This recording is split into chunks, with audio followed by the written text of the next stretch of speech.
Welcome and thank you for joining us for this webinar presentation.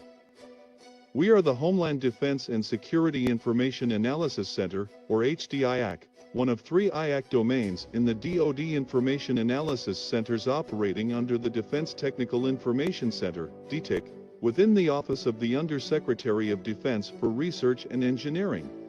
Our informative webinar series highlights current and emerging research and technology developments.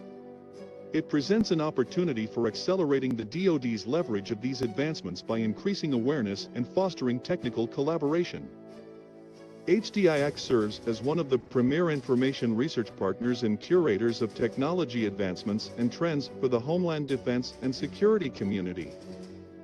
As such, our organization supports those working in the Homeland Defense and Security domain of DoD research and engineering. We do so by helping navigate the vast landscape of scientific and technical information, allowing our customers to get a head start on their technical projects. With an understanding of the Homeland Defense and Security DoD research and engineering landscape, we provide research and analysis services. We help unlock access to information, knowledge, and best practices from government, industry, and academia to stimulate innovation, foster collaboration, and eliminate redundancy.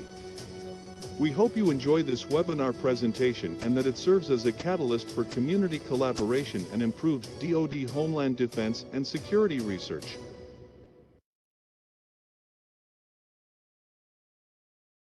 Good day, everyone. Thank you for joining today's webinar presentation. My name is Philip Payne. I am filling in for John Clements, the technical lead of the Homeland Defense and Security Information Analysis Center. Before we get started today, I would like to note a couple of administrative items. First, if you are dialed in by phone and would like a copy of the slides, they were posted to the HDIAC webinar announcement. You can go to hdiac.dtic.mil/webinars and find today's webinar. When you click on it at the bottom of the announcement, it will say download presentation. Second, all participants are muted, but feel free to chat using the attendee chat window on the lower right-hand side of the webinar screen. You can use that to chat with each other, and I'll be monitoring that chat as well. However, if you'd like to pose a question for the Q&A session at the end, please click the 3 dots labeled More/Panel Options to bring the Q&A window up as part of your layout. At the end of the presentation, I will go over the Q&A. For the benefit of those who dialed in via the phone, I'll read the questions out loud to the presenter. If you have any technical issues during the webinar presentation, have no fear. The full presentation will be available online. Please check back to the HDIAC website. Once the webinar is posted, the Go to Webinar button will take you to the YouTube link. I would now like to introduce today's presenter. Dr. Tammy Ma is the lead for the Inertial Fusion Energy Initiative at Lawrence Livermore National Lab. She was a member of the team at the National Ignition Facility that achieved fusion ignition in December 2022, an experiment that, for the first time in history, released more energy than it consumed. Tammy serves on the U.S. DOE Fusion Energy Science Advisory Committee, where she has helped author a long-range plan for the U.S. efforts in fusion and chaired the IFE Basic Research Needs Study. She is the recipient of a Presidential Early Career Award for Science and Engineering and is a fellow of the American Physical Society. Dr. Ma, it's all yours. Thank you so much, Phil, for the introduction and for the invitation to speak today. Okay, so I'm going to share screen, and I'm going to go to full screen and swap display. All right, so today I'm pleased to share with you our work towards ignition, fusion ignition, and the path towards an inertial fusion energy future. So the work that I do have the honor of presenting today is certainly not mine alone. It builds on decades of research by an incredible team here at Lawrence Livermore National Lab and the wider community. And so you see here on the right, all of the different logos of the institutions that we worked with to make ignition happen on the National Ignition Facility. Okay, so our Earth faces an array of threats to its environmental and social balance, and you all will know even better than I do, what those threats are. Of course, nuclear warfare, energy-related greenhouse gas production, technology disruption, atmospheric and underground nuclear testing, industrial processing, greenhouse gas production, etc. Right? So now fusion energy, and specifically our quest towards fusion ignition on the NIF has an impact on each of these areas. And so as I go through that today's talk, hopefully I give you a better sense of how the science and technology development that we are doing here on the NIF contributes to these different areas. Okay, so what is fusion? Well, the sun, stars, and our nuclear stockpile are powered by fusion. And so the reaction that we are primarily interested in is shown there on the left. We use deuterium and tritium. They are isotopes of hydrogen, heavy hydrogen. And if we can slam them together, get them hot enough and dense enough that the atoms are close enough that they have a high probability of fusing, what comes out on the other side is a helium nucleus, what we call an alpha particle, and an energetic neutron. And the reason fusion produces so much energy is shown there on the right. It turns out that the products of this reaction, the neutron and the helium, actually weigh a little bit less than the deuterium and tritium originally did. So that differential in mass goes into Einstein's equation. That's the m. We're multiplying by c, the speed of light squared, for huge amounts of energy out. And then I write down here exactly what that reaction looks like. The D plus the T yields that alpha particle, that helium nucleus, which has 3.5 MeV of energy, and this very energetic neutron of 14.1 MeV. Now, what that means is the Q of fusion, the exothermic energy that is released through fusion, is shown here, 3.3 times 10 to the 11 joules per gram. What that means is 1 single gram of fusion fuel has in it an energy content that is similar to about 100 barrels of oil. So we're talking an energy source that is far more energetic than chemical reactions, even more energetic than fission reactions. Now, there are at least 3 ways to achieve nuclear fusion.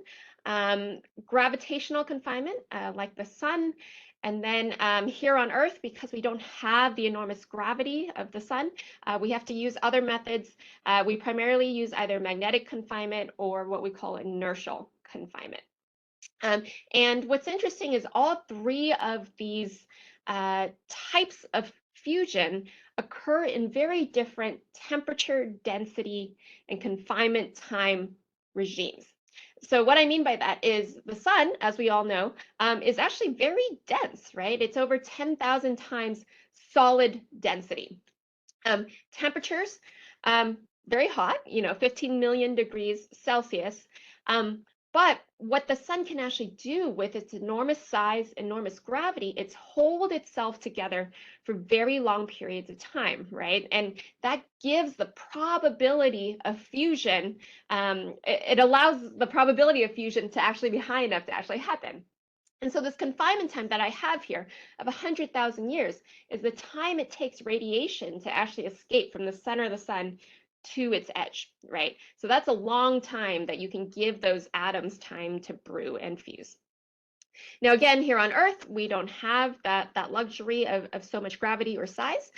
So one of the approaches to fusion is using very large magnets. And what we do with these very large magnets is we can hold plasmas, the fourth state of matter, charged particles, we can hold plasmas at very low density, but very hot, 150 million degrees Celsius. So this is 10 times the center of the sun, right? 10 times hotter than the sun. And then, however, that when things are hot, it is very difficult to hold things for very long. So the confinement time that we can actually hold plasmas is on the order of seconds for magnetic confinement. Now, inertial confinement, what I'm going to be talking about today, actually, we are very dense, very hot. And because we are so dense and so hot, you'll remember from high school chemistry, P equals NKT, right? Your pressure is a function of your density times the temperature. And so if your density is high, your temperature is high, the pressures are enormous. And we are only able to hold things together for tens of picoseconds, so just fractions of a second. I think I saw a question pop up in the chat real quick on what I meant by 10,000 times solid. So take your typical material, it almost doesn't matter, wood, plastic, whatever. And if you compress it 10,000 times so that it is super duper dense, that's what I mean by many times denser than typical solid. The atoms get packed closer together, essentially. Okay, delving into inertial confinement fusion, or what we call ICF, to generate these conditions, we often use high power lasers to drive a spherical implosion. And so there are two main approaches to ICF, one called indirect drive, one called direct drive. Let's start with direct drive because it's a little bit easier to explain. So imagine we have a fuel pellet. So a little shell, it can be plastic, it can be carbon, it can be different materials. And inside the shell, we're going to put our deuterium, tritium fuel, the fusion fuels that we need, right, in a 50-50 mixture. Using very energetic lasers, we can shine those lasers directly onto the fuel pellet. And the lasers are so energetic, they can actually start to compress and heat that fuel pellet. And so we'll take this little pellet that starts out maybe several millimeters in size and compress it down to, a few hundred microns or less. So, a fraction of the size of a human hair. And by doing that, we can get up to those very dense, very hot conditions that we need. Now, with this approach, what we're going to do is take those lasers and directly use the laser energy to do the compression. So one of the pros of this particular approach is what we call high coupling efficiency, laser energy directly into compressional and heating energy. And then we have what we call reduced laser plasma interaction effects. As soon as your laser hits some material, it starts blowing off the material, starts ablating it, and then you'll generate a plasma, and that creates all kinds of very complicated physics we actually have to deal with, right? So a different approach to being able to get the fusion fuel up to those conditions is what we call indirect drive. Now, the idea here is we're not going to shine the lasers directly on our fuel pellet. Instead, we're going to shine the lasers into something called a Hohlraum. It's a German word for empty room. It's essentially a tiny itty bitty canister. Now imagine a little soup can, but the size of a pencil eraser. And on the two ends, we have holes, right? And so what we're able to do is bring the lasers in and hit the inside wall of that canister and generate an enormous flux of X-rays. And so we can fill this canister with X-rays to actually compress and heat the capsule. So this is a little bit of what we call an X-ray oven. So just like your oven at home, right, that you try to fill uniformly with infrared so that you can actually bake your pie uniformly, what we're doing here is filling this little canister with X-rays to be able to bake our capsule as symmetrically as possible. Now, the pros with indirect drive is it's a little less important exactly how smooth your laser beam is, where you point those laser beams. And then this gives us reduced hydrodynamic instabilities, and I can talk more about that later. But anyways, in either case, once you deliver energy to your capsule, the reaction becomes the same. What happens is the shell of your capsule is going to blow off very quickly, what we call a ablate.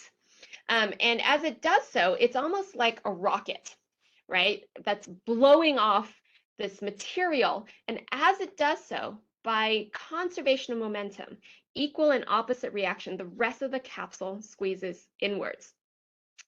The fuel core, if we do it right with this compression, reaches 100 times the density of lead. And then we spark a burn at 100 million degrees Celsius that then spreads through the rest of the fuel. And if we do it right, we can actually get many times more energy out than the energy that went in to start the reaction. So that is the name of the game of fusion.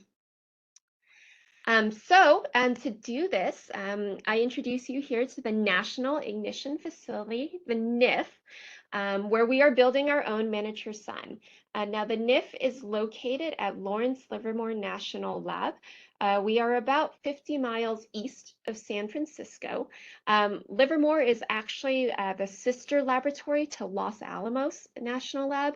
And so we are a national security laboratory where our main mission is to ensure the safety, security, and reliability of our nation's nuclear stockpile. And with the NIF, we are the world's largest and most energetic laser. And with it, this enables the study of very extreme conditions of matter for this field that we call high energy density science. And so here you have kind of a view of the roofed, like a top-down view of the NIF facility. As you can see, we are the size of 3 American football fields side by side, 10 stories tall. And this facility actually houses 192 laser beams. Each one of these beams is one of the most energetic in the world already, and we're going to combine 192 of them for a total energy of 2.0 megajoules or more, and a power of 500 terawatts. Now, what that means is when we fire the laser, we are using up 1,000 times the power of the entire US electrical grid. Okay, but how come your lights don't flicker at home every time we take a shot? Well, power is defined as energy per unit time. So what we're doing is taking a huge amount of energy and we're going to compress it all down into just nanoseconds. So it's actually, when we fire, just about $21 in electricity that we pull directly off of our county grid. We don't even have a separate substation that is needed to power the NIF. The regular grid electricity is enough for us. Now, the lasers that we have in here are what we call frequency tripled neodymium glass, for the laser nerds out there, at a wavelength of 351 nanometers, meaning the laser actually is UV when it shoots. And if I take the roof off of the facility to give you a look inside, what you actually see are a lot of optics. Most of the facility is filled with large-scale optics that we use to amplify up the laser, make the lasers more energetic before they bounce around back and forth, and then they're all pointed towards this target chamber, this ball here on the right side, that is 10 meters in diameter, 30 feet. This is the vacuum chamber that all the lasers will point towards, right in the middle, and right in the middle sits our little target.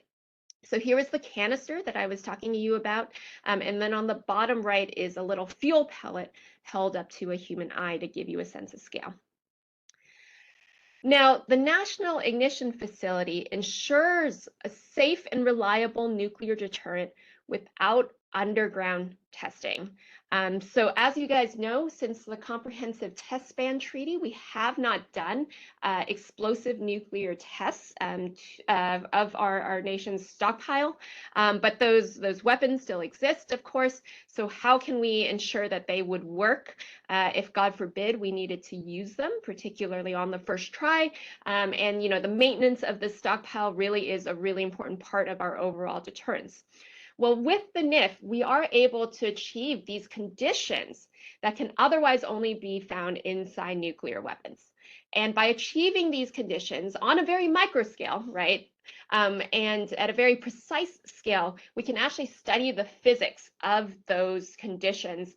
And with the knowledge that we gain there, transfer that over to our simulation codes, the same codes that we use to make sure that our stockpile would behave the way that we would need it to. So that's what the NIF is actually funded to do out of our NNSA, the National Nuclear Security Administration, which is a semi-autonomous agency of the Department of Energy. So what we are doing with inertial confinement fusion essentially is bringing star power to Earth. Each time we fire the NIF onto a little fuel pellet, we are essentially creating a little star in the laboratory. But of course, whereas the sun is 1,000,000 miles across, the stars that we are generating are on the order of 2/1000ths of an inch, about half the diameter of a human hair.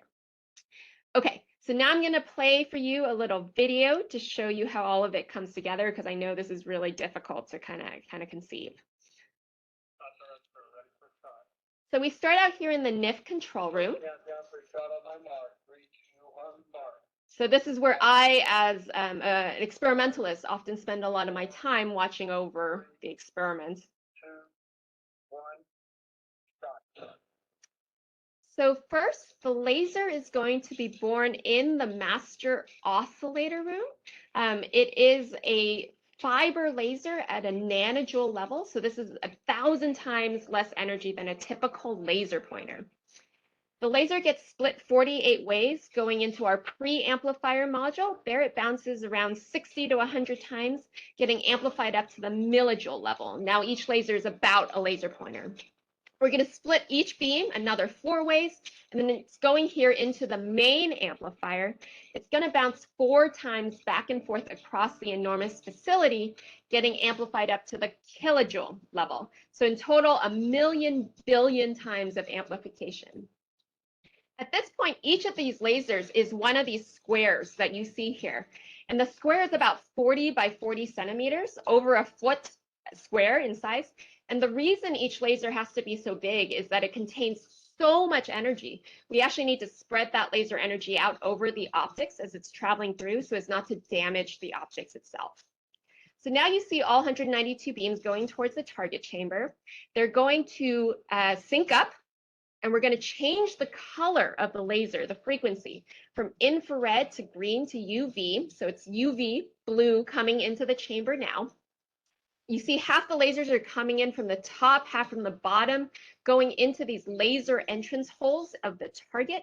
The laser is irradiating the inside wall of this little canister to generate this very energetic flux of X-rays. And the X-rays, you can see, are now starting to ablate and compress and heat up that capsule. And if we do it right, then we have more energy out than we put in with the lasers. And that's the name of the game.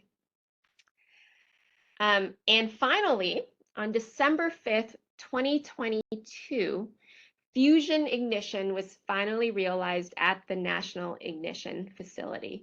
For the first time in human history, we were able to demonstrate a controlled fusion reaction in the laboratory that generated more energy out than we put in to drive the reaction, in our case with the lasers. And it was a very exciting day for us, particularly as a scientist, to have this big scientific breakthrough. Our former Energy Secretary, Jennifer Granholm, held a press conference at DOE headquarters, and then we had a panel of physicists up on stage to actually explain what the breakthrough meant and how we got there. And so again, in that experiment, NIF was able to generate more energy out of the target than was put in. And this was a goal that had been over 60 years in the making and requiring a team of thousands. Now, on the NIF itself, we started construction on the NIF in 1997, completed construction in 2010, and then have been doing experiments continuously since. And this is a plot of all of those experiments since about 2010 through here. This plot ends around end of 2022. And then the yields that we actually got, how much fusion we were actually creating for those set of shots. And you can see that we struggled for many, many years to have our actual experiment perform very well. And then only in the more recent years were we able to actually have a shot that exceeded this pink line, which is the laser energy that was going into the system to drive our reaction. So that's what ignition means. Now let me delve just a little bit deeper on the physics of how this all comes together. So like I've mentioned, the NIF uses a laser-driven hole ROM to compress a fuel pellet of deuterium and tritium to achieve the conditions for ignition. So this hole ROM is a cylindrical cavity that serves as that X-ray oven. The hole ROM is typically gold or depleted uranium. This is a material that is high Z, it's high up the periodic table, it's very heavy. And what it allows us to do is have an efficient conversion of laser energy into X-rays. Those X-rays will fill this hole ROM, and the capsule, which sits right in the middle, is only about 2 millimeters in diameter. And moving over to the central panel, this fuel capsule is quite a bit more complicated than just a shell with fuel in the inside. Here is a pie diagram. This particular one we're showing you is CH, it's plastic. There's many different layers of different density. We'll dope the layers sometimes with another material, in this case silicon. What that does is help to protect the fuel that sits on the inside. And the fuel, the DT, deuterium tritium, what we do is we put a gas in there, gas because it's more compressible, but we actually need to pack enough fuel in there that you could have propagating burn. So we actually grow a little cryogenic ice layer, meaning we have solid DT in there, and it's ice like water ice, but pure DT ice. And the trick on this right side of inertial confinement fusion is to turn 100 million atmospheres of pressure from the spherical convergence into 300 billion. And by doing that, you can get up to the high pressures, densities, temperatures you need to actually spark a fusion reaction. Now, why is this so hard? Well, how spherical you stay, how symmetric you stay the entire time you're doing the compression is key to achieving these conditions. And you can imagine how difficult it is to stay round the entire time. So imagine if you're trying to compress a balloon in between your fingers, right? Everywhere it can, the balloon is going to squeeze back out. And so that's why we use so many different lasers. In our case, it's also why we decided to make this X-ray oven to do the compression rather than just shining the lasers directly on the capsule. Another thing that was necessary is very precisely engineered targets. So here's an actual picture of the fusion a target that helped us to achieve ignition. The canister sits right here in the middle. We have a set of arms that would hold it, in the center of the target chamber. In the middle is an actual picture of that capsule. In this case, we were using high density carbon, HDC, which is actually diamond. And this capsule is incredibly smooth. So it's 2 millimeters in diameter.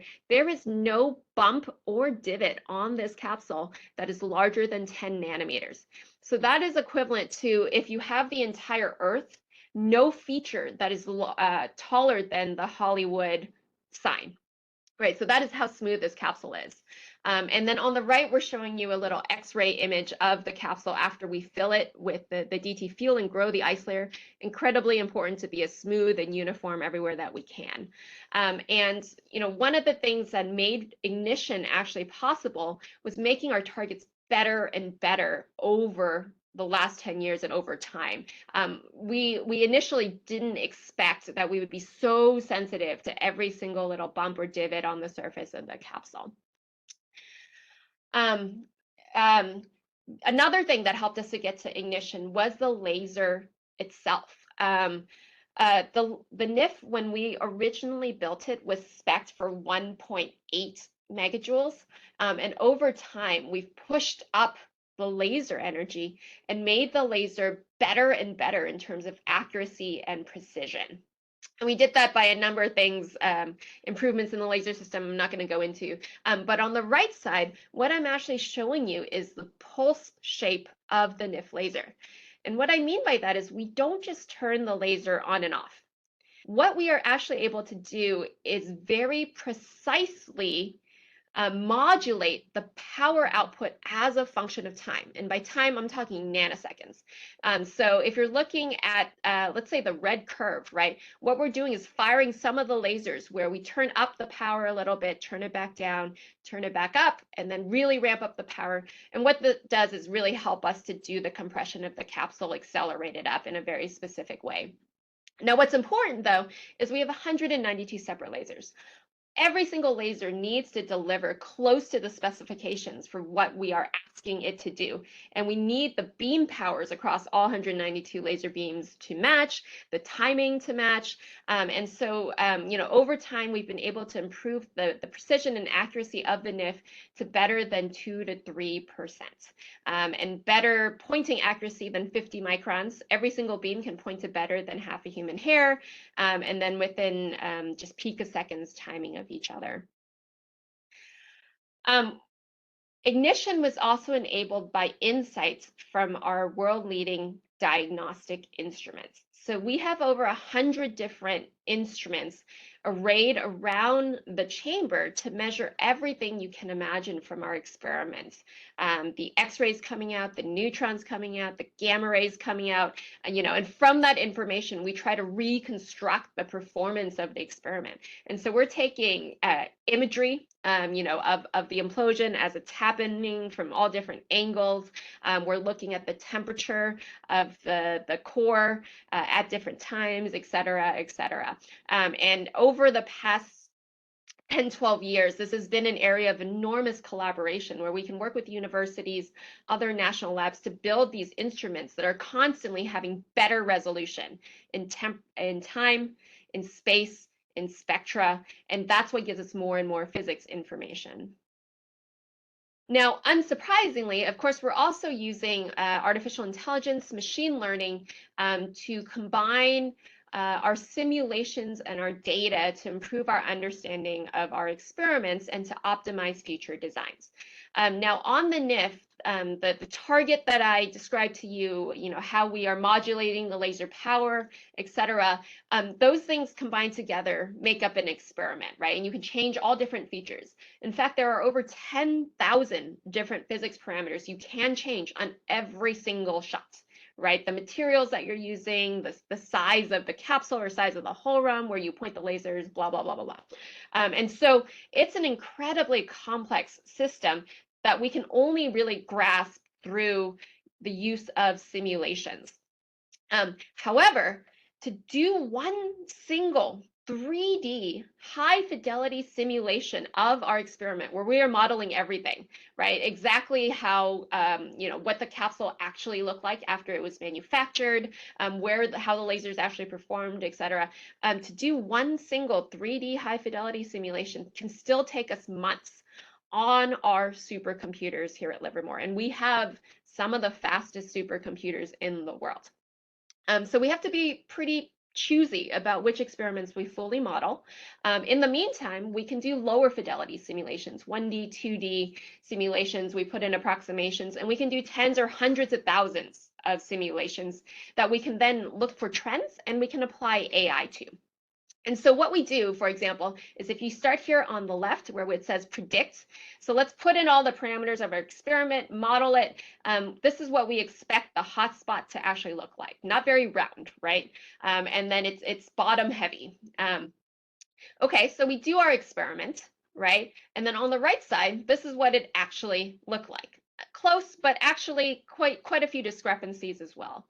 What we can do is we take all our data from all our different diagnostics, we learn that information onto our simulations, right, to improve our simulations, figure out what physics we got wrong, and then go through this iterative cycle. And in the meantime, we've got all kinds of different surrogate models where, we're combining different codes to be multi-fidelity, multi-physics, et cetera. And so on the NIF, we have about 50 people that work on the modeling and design piece of things, 50 physicists that work on the experiments, and then to actually keep the entire facility operating, another few hundred people. So this is a very, very large project.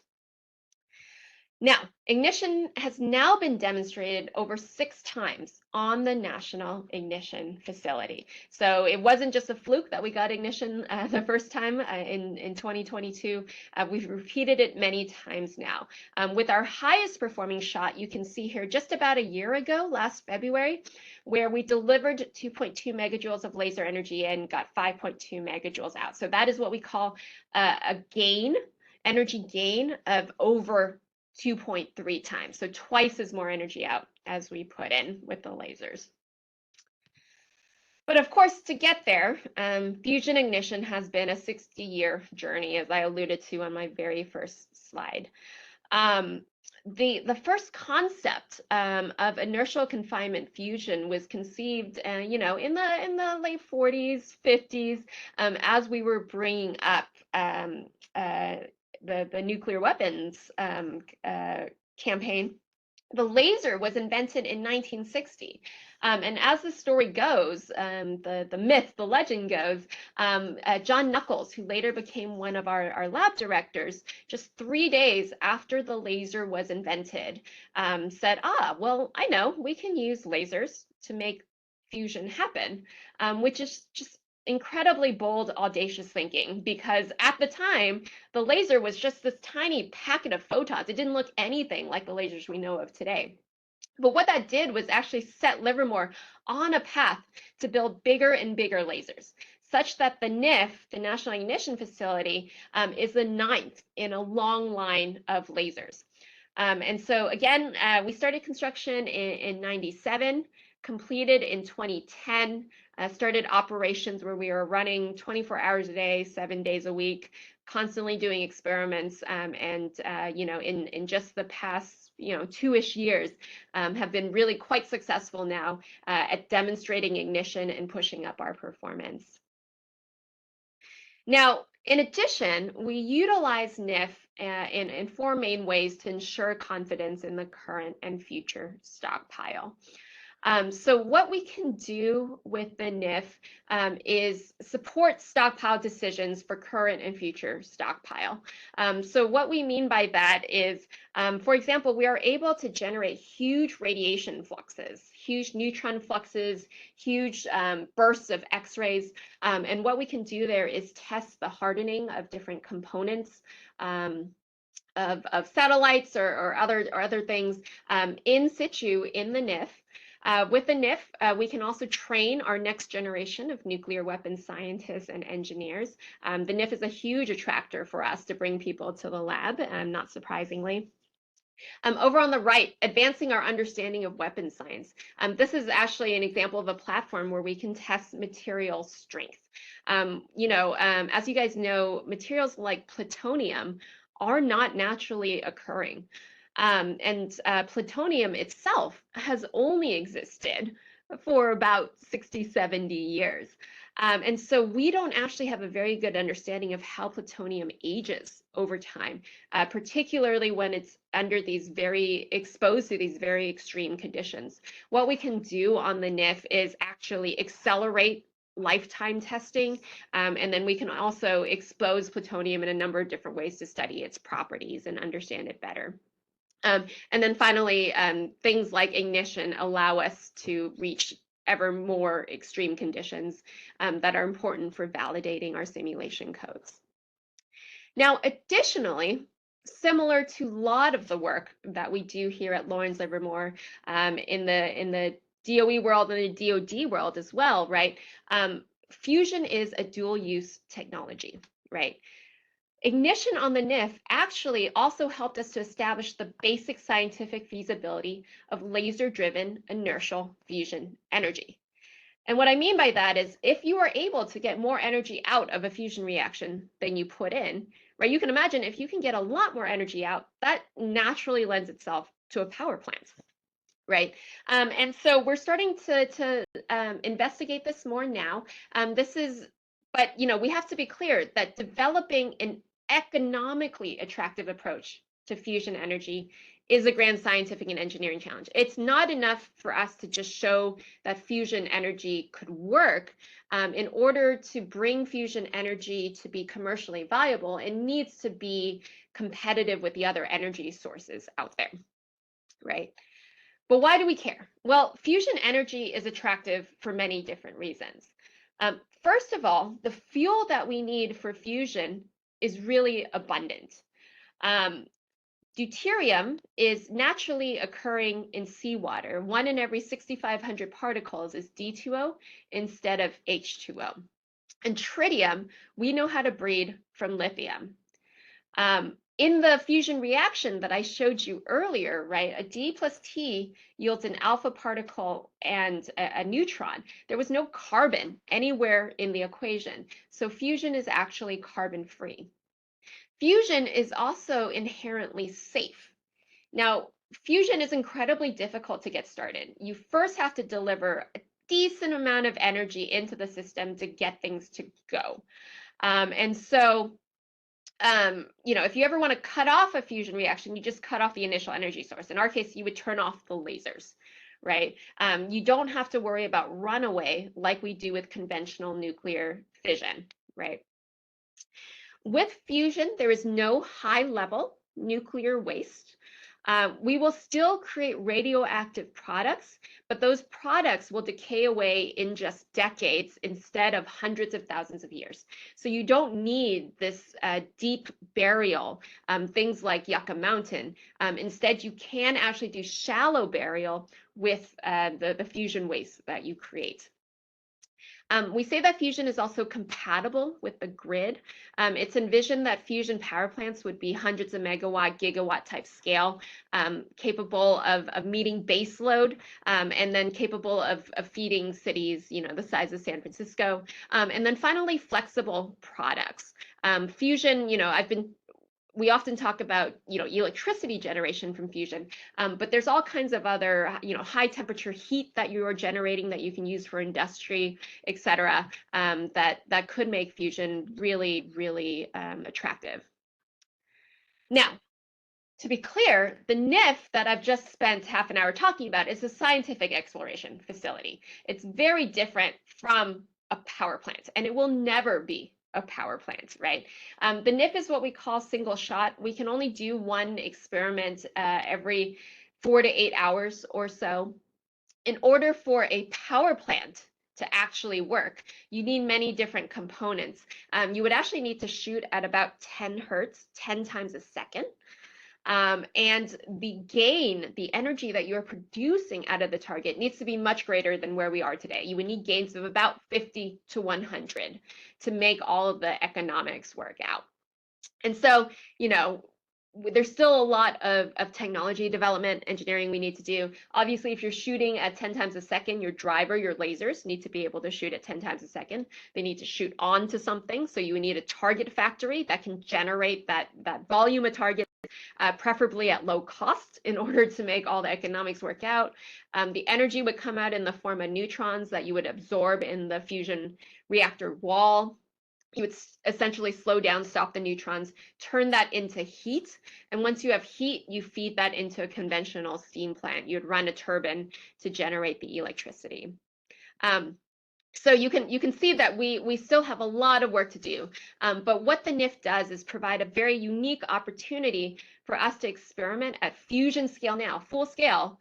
But of course, still a lot of outstanding technical questions that we need to solve. Now, a little more detail about what the technology advances are needed to make IFE happen are shown here. Like I said, we'll need a laser driver that is you know, very energetic, rep-rated, much higher wall plug efficiency than the NIF is today.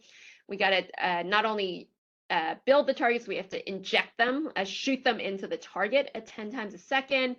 We need final optics that could survive a chamber system, figure out recycling and waste. You know, very importantly, figure out the tritium fuel cycle. You would need to breed the tritium in situ. The tritium is flowing through the system, you know, what materials can actually breed effectively, et cetera.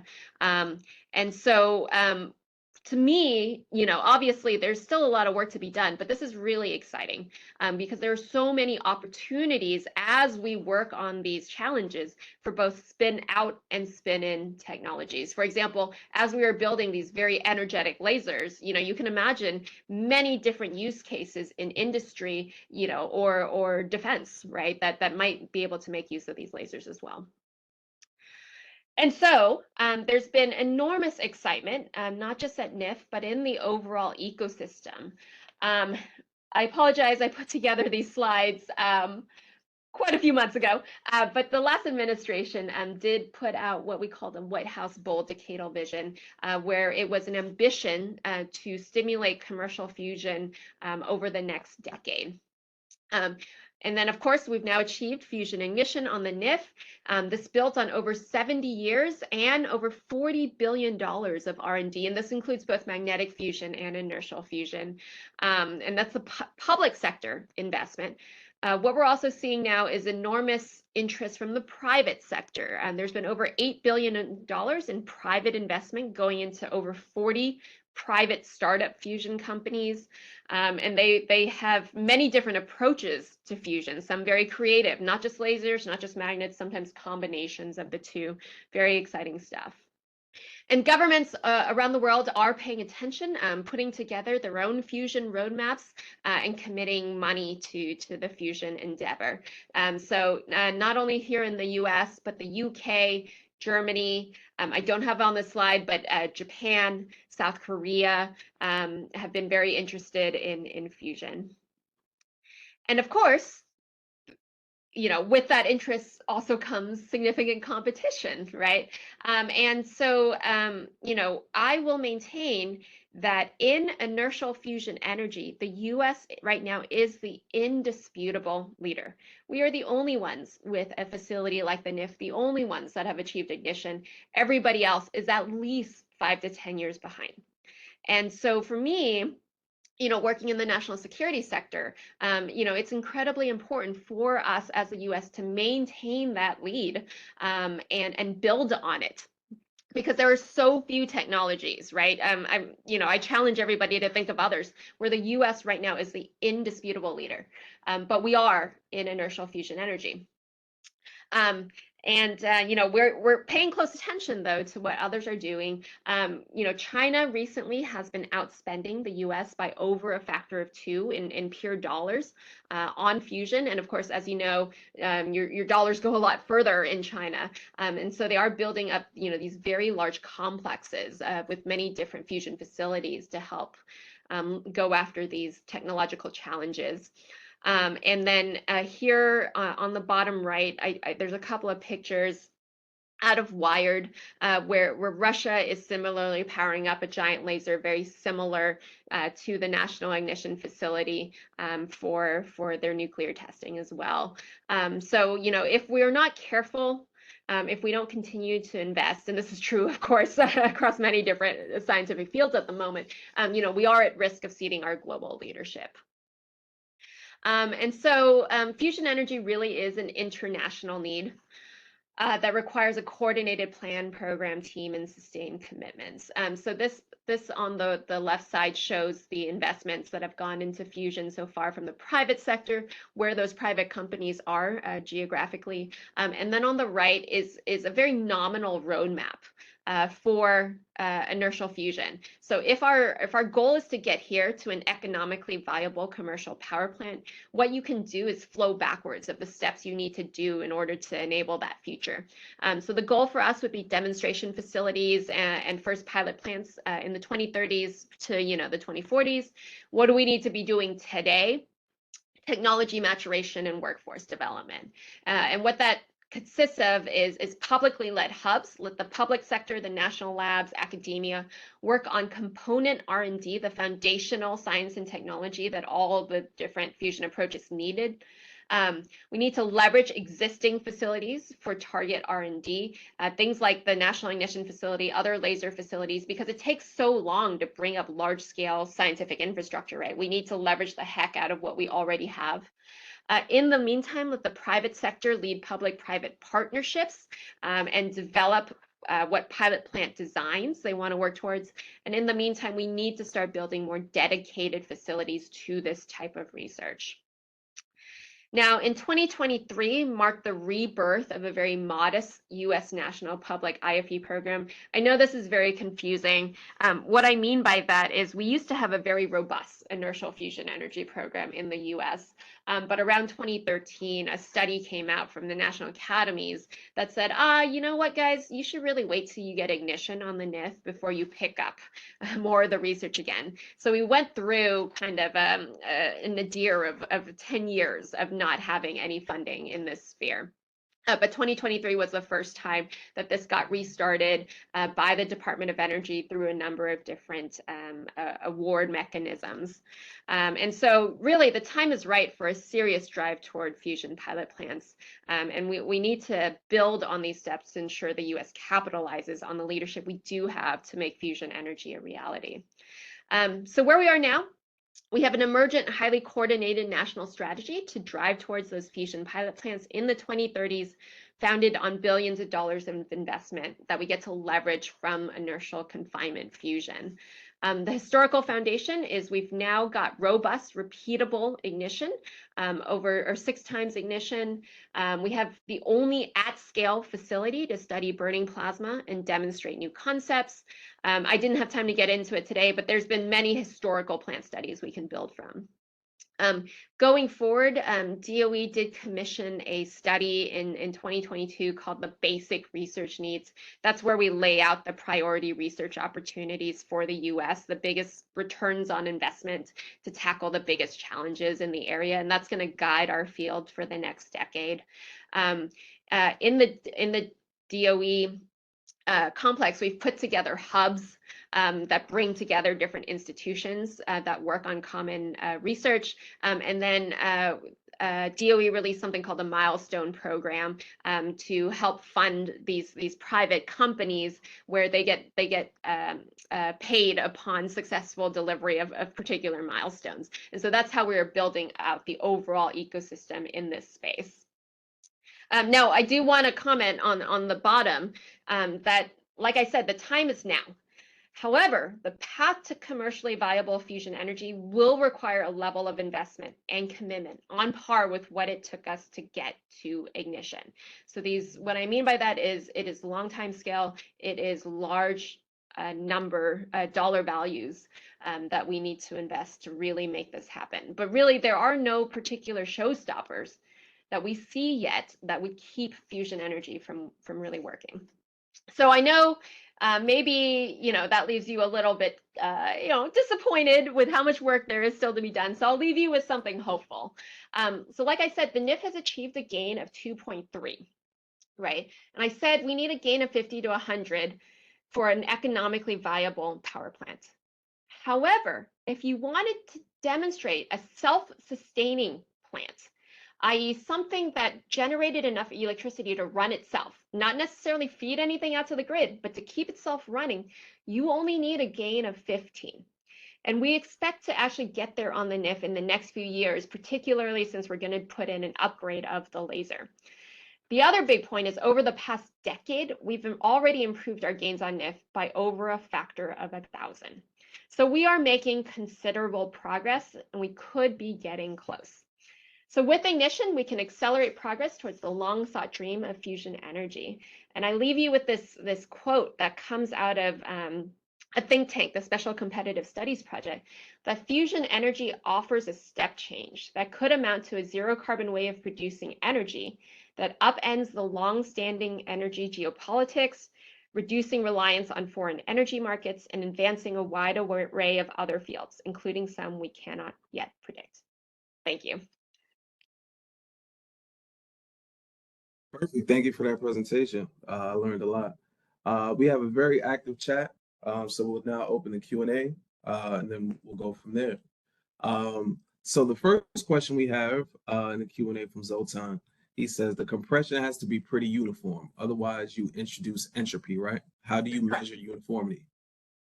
Oh, so we measure uniformity through a number of X-ray and neutron imaging techniques. We do try to look at the shell as it's coming in and evaluate its uniformity. And then at peak compression, we release, it's so hot and so dense, it releases a burst of X-rays that we capture. And that burst of X-rays has a shape that follows what the actual hotspot looks like. And so we can evaluate that and then, make adjustments for the next experiment to try to be more uniform. All right, thank you. Next question from Nate. If a gain of 50 to 100 is required for commercial viability, what is the realistic maximum gain possible? That is, it really depends on what target design that you select. And it's very dependent on the amount of fuel that you actually burn up in your reaction. So right now for us on the NIF with our best shot, we're only burning about 5% of the fuel. Right, it's actually really difficult to burn up a lot. The theoretical maximum that you can burn up is about 30%-ish, and that's before the whole thing blows apart due to hydrodynamics. So, with the shots that we are on NIF right now, if you multiply by a factor of 5, right, that's the best we could do with that target design. However, there are other target designs that we can look at that can get us up to gains of easily over 100, 200 more. Yeah. Thank you. Next question also from Nate is the energy expenditure in manufacturing the pellets, including the resource collection, factored into the net gain calculation for the reaction? It will need to be factored into the net gain calculation for an overall power plant. So when I said that gain of 15 we need for self-sustaining, or the gains of 50 to 100, that includes that number. We don't fold that number in right now for the NIF, right? Because it's an experiment. Every target looks different right now. All right, thank you. Also have some questions in the chat. The next one from Robert.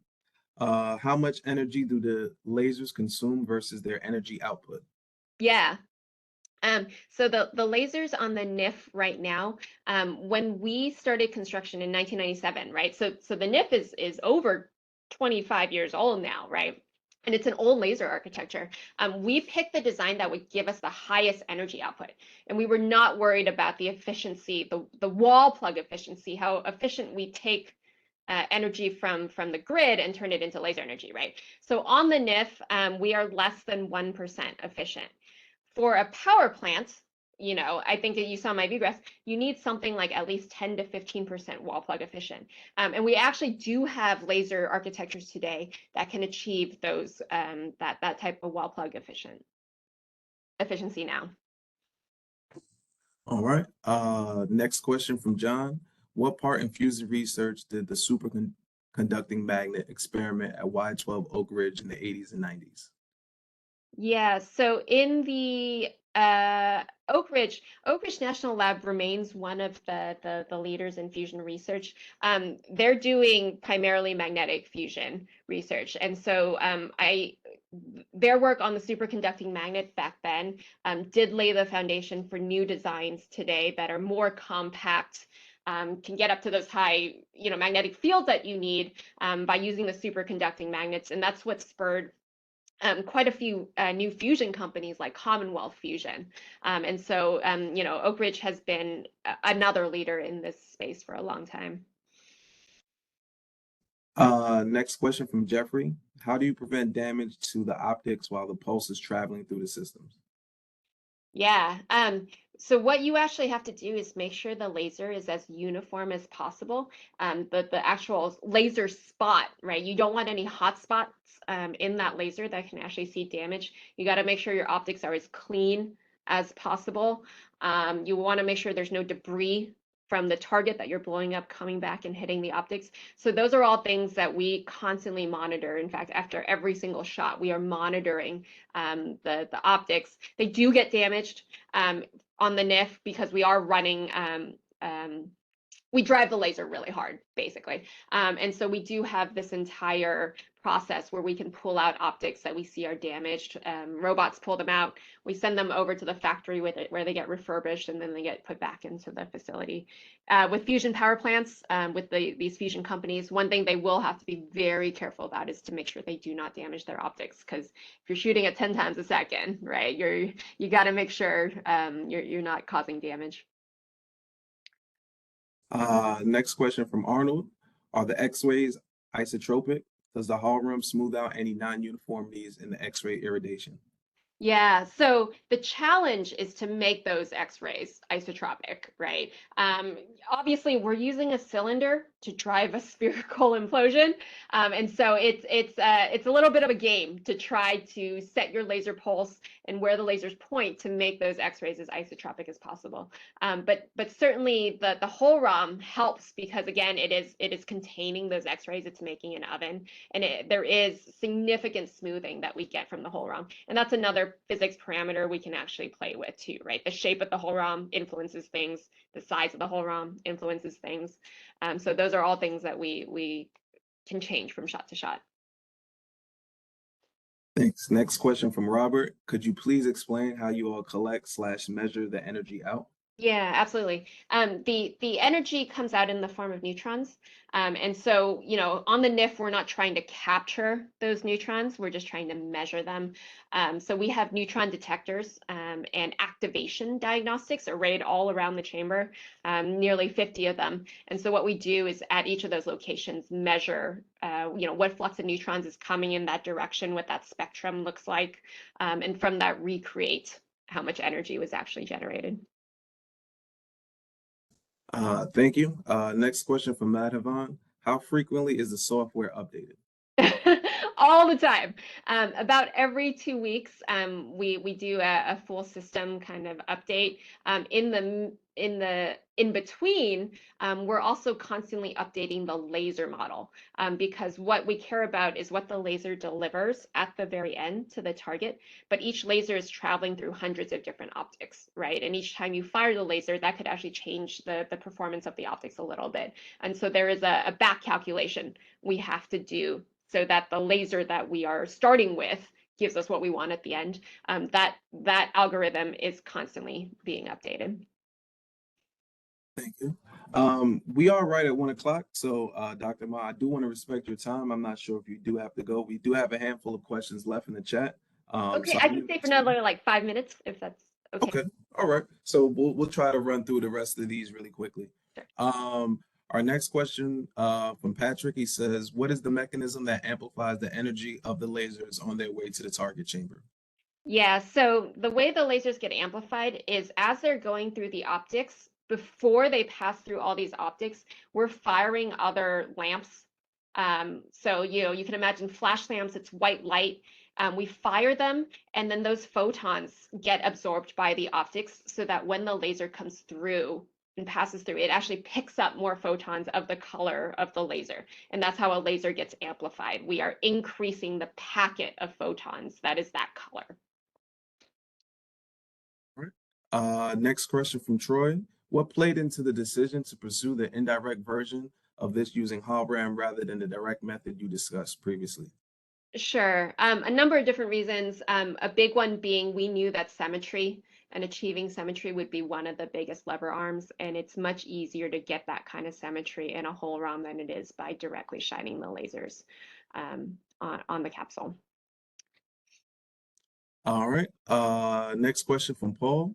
Why not use solid lithium D/lithium T for target material? Yeah, there are some target designs for that. What we are trying to do on the NIF is pure fusion right now, and so that's why we go with D-Team. Next question from AK. Is there any other way of applying this kind of pressure other than using lasers? Yeah, there are. There's all kinds of other different drivers. There are things like what we call pulse power.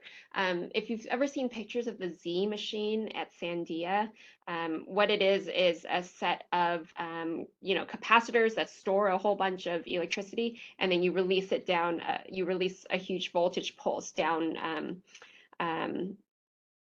wires, right, that all kind of collide at the same time. And that's one way of providing huge amounts of energy to do compression.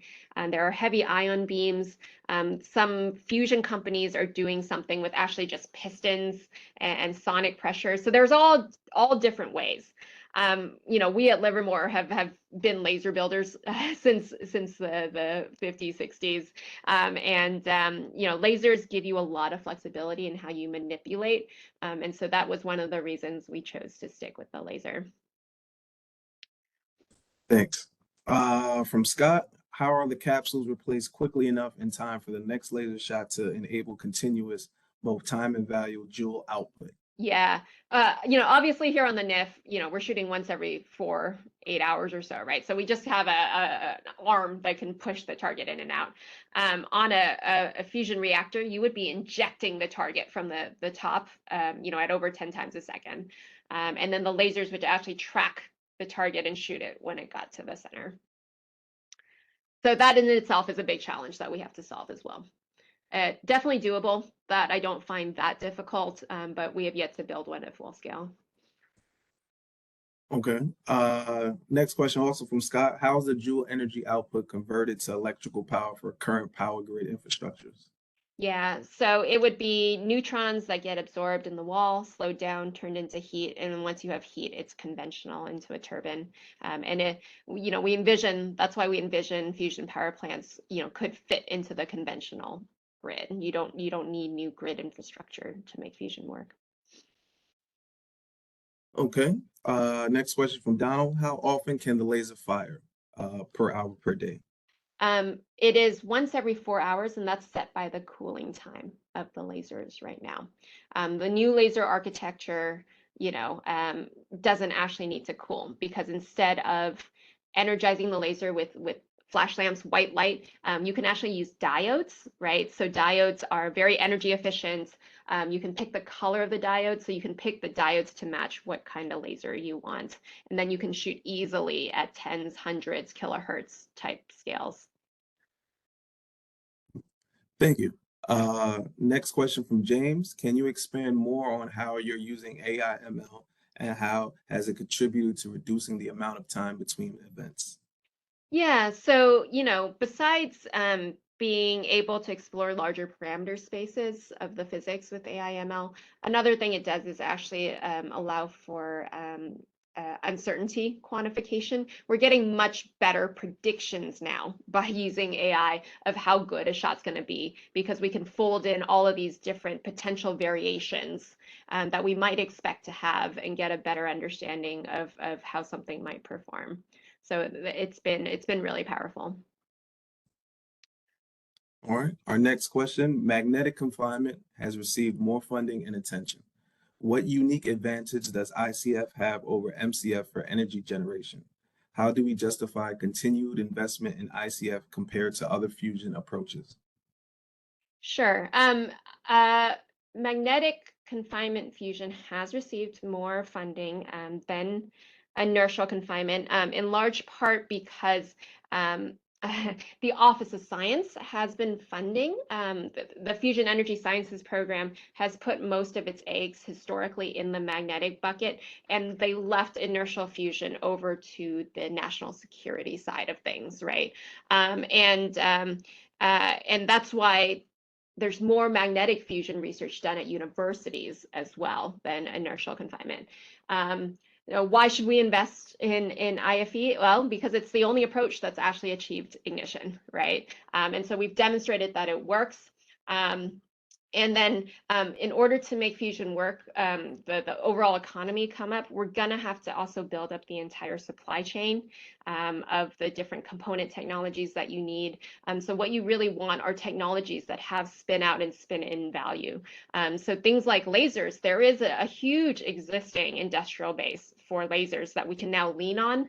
But then also what we need are stepping stones, right? That we can spur that industry to build the types of lasers that we need. And it's those other application spaces we're looking for both MFE and IFE to actually get this entire industry off the ground.